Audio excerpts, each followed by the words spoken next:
नमस्कार, मी संकेत Deshpande. Top news मराठीमध्ये आपलं स्वागत. धुळे शहरातून चक्रावणारी एक घटना समोर आली आहे. शासकीय दूध डेअरी परिसरातील सहजीवन नगरमध्ये राहणारी एक तरुणी भर दिवसा गायब झाली. तिच्या शोधासाठी जेव्हा पोलिसांनी प्रयत्न सुरू केले आणि सीसीटीव्ही फुटेज तपासण्यास सुरुवात केली, त्यावेळी एक अतिशय धक्कादायक प्रकार समोर आला. सीसीटीव्ही मध्ये एखादी अदृश्य शक्ती या तरुणीला घरातून ओढून नेत असल्याचा आभास होतोय. हा व्हिडिओ सोशल मीडियावर सध्या तुफान व्हायरल झाला असून यामध्ये गायब झालेल्या तरुणीचं नाव संजीवनी राहुल वराडे असं आहे.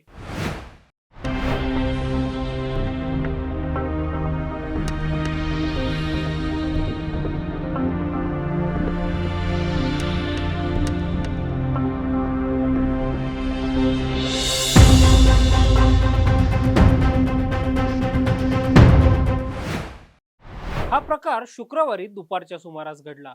संजीवनी अचानक दार उघडून घराबाहेर आली.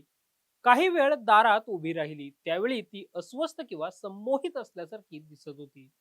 त्याच वेळी समोरून एक वृद्ध व्यक्ती येते तेव्हा संजीवनी शांतपणे उभी असते.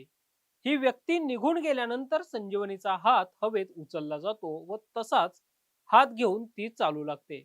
सीसीटीव्ही पाहता एखादी अदृश्य शक्ती हाताला धरून घेऊन गेल्याचा आभास होतोय. त्यामुळेच हा व्हिडिओ सध्या सोशल मीडियावर व्हायरल होतोय. मात्र या सगळ्याचा नेमका अर्थ काय याचा शोध पोलिसांकडून लावला जातोय. हा प्रकार झोपेत चालण्याचा किंवा संमोहनाचा असू शकतो असा अंदाज व्यक्त केला जातोय. मात्र संशयास्पदरित्या घरातून गेलेली संजीवनी ही 24 तास उलटूनही घरी न आल्यानं कुटुंबीय चिंतेत आहेत. त्यांनी पोलिसात तक्रार दाखल केली असून पोलिसांकडूनही शोध सुरू आहे. सीसीटीव्ही फुटेज तसेच तांत्रिक तपास केला जातोय. संजीवनी स्वतःहून घरातून निघून गेली का हे देखील पडताळलं जात आहे. हा व्हिडिओ व्हायरल झाल्यानंतर हा सगळा प्रकार जादूटोण्याचा असल्याचं काहींचं म्हणणं आहे. मात्र पोलीस आपल्या पद्धतीने तपास करत आहेत.